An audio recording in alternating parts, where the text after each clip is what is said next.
When I got into the restoration process of these architectural homes, I look at them almost as pieces of art, but I see them as livable pieces of art. I'm not a fan of making a house into a museum. I think a house should be lived in. A house should function. A house should live. And if it doesn't live anymore, if there's no life in the house, it stops to exist. It has no function.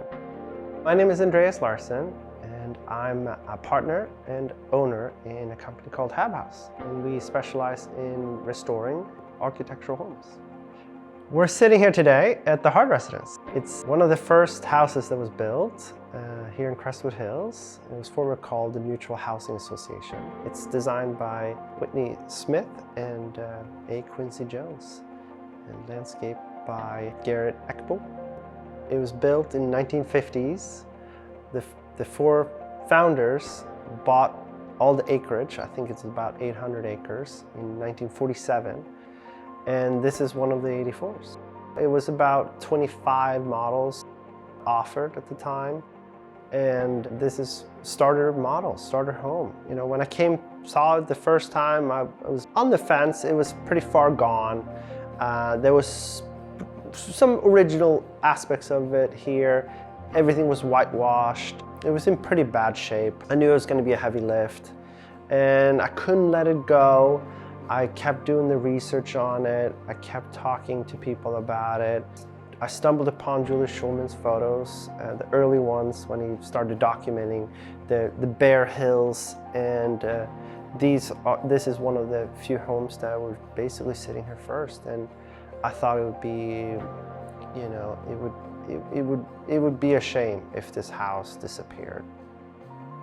There's a balance of these things when you're restoring a house. You have to understand what the architect's intent was when they designed it, you know, what the important things are about it. Spend time on the research before you jump into something. These are not personal choices. These are things that were thought out before. When you do the research, read the letters, read the drawings, understanding the position of things and where glass are and where not glass are and where mirrors are and how the roof lines meet the landscape. It makes a lot of sense. And I appreciate an original 50s kitchen as much as anybody, but you know, you have to live in it. You have to cook, and it has to function. And I think you limit yourself in how you live.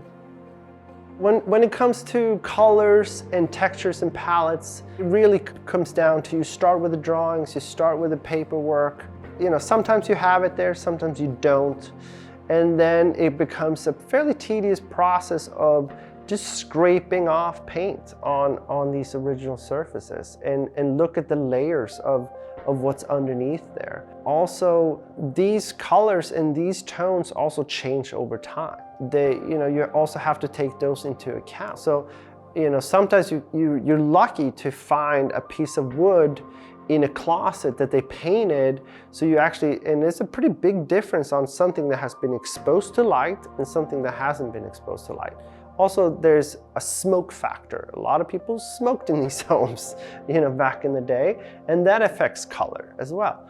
So you have to take all those things into account. You have to, you know, scrape off things. You have to do some research. There's a lot of testing. So those things are also important to really, you know, look at and see how it works today in a relationship with the colors and tones of the house. The Hard Residence took me about a year and a half from when I got the key to where we sit today. And it's a long process. It's time consuming. It takes a long time to get through all these details.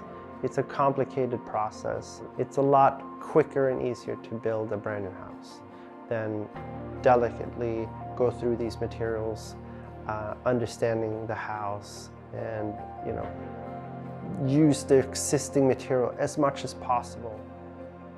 What drives me to keep doing these projects that are obviously time-consuming, harder than, you know, out of a development standpoint of view, this is as hard as it's gonna get.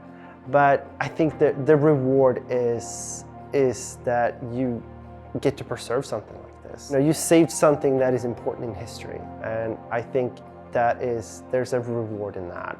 There's a reward in giving somebody a key in the end of the day to a beautiful home, but it's also being part of a journey to save some important architecture. I think it's, for me personally, very rewarding. And it's also a very creative process, and it's a fun process. It's an exciting process, and it's part of LA. It's kind of shaped LA in a big way, and I think we have a responsibility to take care of these things.